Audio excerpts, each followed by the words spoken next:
All right, y'all, welcome to the show. So today, I'm going to play for you probably the single most devastating anti-Trump ad that I've seen yet. I'm going to leave with that in just a minute. The nice little cherry on top is that this is actually running on Fox News. Look, I don't think that's the target audience who would be receptive to an anti-Trump ad, but nonetheless, I respect the degree of trolling there. We'll also get to the TikTok ban is donezo. It's here. And one senator in particular took to the floor and said the quiet part out loud. Basically, like, here's why we're actually banning TikTok. And it's just as ugly as you'd expect.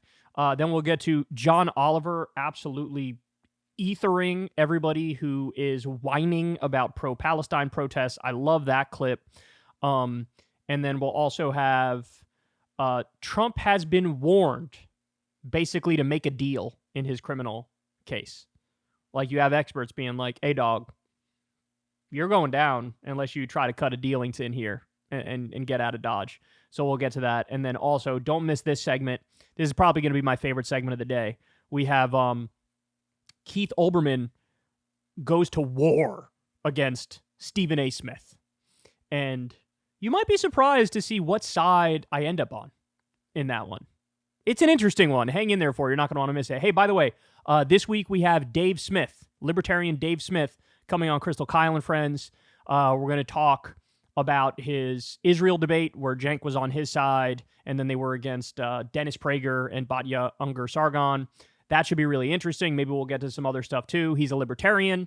I'm a lefty, so there's definitely disagreements there. It'll be fun to have a big conversation. So everybody sign up Crystal Kyle and Friends on Substack below. You can sign up for free. Then you'll get the audio podcast when it drops on Saturday, or you could sign up and pay $5 a month and get the video. And that usually comes out on Friday, a day before. So anyway, check that out below.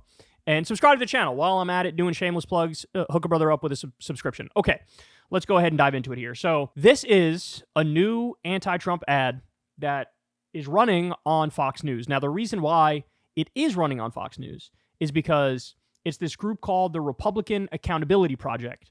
So these are like all really pissed off, scorned ex-Republicans who despise Trump. And so they're going after Trump, and they're trying to do it to a conservative audience in an attempt to try to maybe change their mind a little bit. Now, is it going to work with the Fox News audience in particular?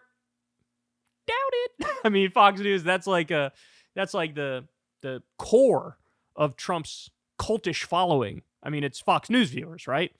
Well, anyway, look, this ad, as you're about to see, is kind of devastating. I have many thoughts on it, though, so let's watch. I was wondering if you guys are hiring right now. I was thinking about applying for a job. I was thinking about applying for a job here. I'm currently facing 88 felonies. For detention of classified information. Do you all take people that have been found liable for sexual assault, trying to overturn the 2020 election, falsifying business records? I was wondering if that was going to be a problem. You're working with diamonds and jewelry. They're gonna do a background check. Yeah. So that's the only. So probably not. Yeah. So do you guys hire people that have been found liable for sexual assault, or? No, we run a phone background. Okay. No, we don't. I don't think so. Okay. Donald Trump has been charged with 88 felonies and found liable for sexual assault. If Trump is too big of a liability to get a job at your local mall, he is too big of a liability to be president of the United States. Republican Accountability PAC is responsible for the content of this advertising. Damn, son. Now that's an ad. Look, keep it real, man. Republicans know how to make hard-hitting ads. They just do. They know how to campaign. They know how to make hard-hitting ads. Because what they do that Democrats don't is they do relentless offense. They will find a weakness in the person or thing that they hate, and they will fucking just hammer away at it. That's what they do good. That's what they do right. So, I might surprise you with my full breakdown on this one in particular. So, on the one hand, let's talk about the positives. The positives are, look, I don't care how Teflon people think Trump is. An ad like this, pointing out these facts, making the comparison to a regular person and what they would be like if they faced the criminal charges Trump faces, that's going to land with normies. It simply is. Everybody on the Democratic side sees this and kind of nods their head in agreement. most independents see this and nod their head in agreement. Even some like more moderate Republicans would look at this and nod their head in agreement. It's just true, right? If somebody has all of these criminal charges and they're found liable for, I'm surprised they didn't bring up the bank fraud and tax fraud and insurance fraud and the 78 kinds of fraud that he has to pay a fine $454 million for, right? I mean, I think they'd bring that up as well, but they didn't. Like, this is just going to land with a normie audience, like criminal. Where there's smoke, there's fire.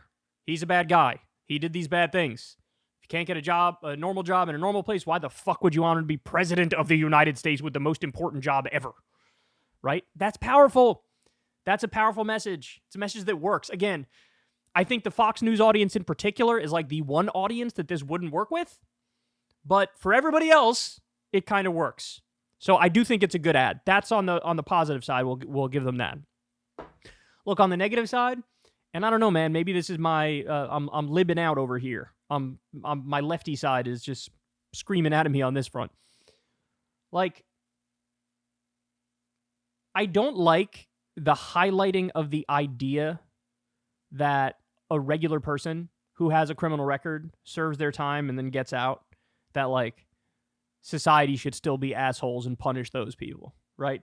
And look, I have some personal experience with this. A really close friend of mine, he has a criminal record. It was some drug-related stuff. And it's fucking nearly impossible for him to get a job. Now, thankfully, he has a job now.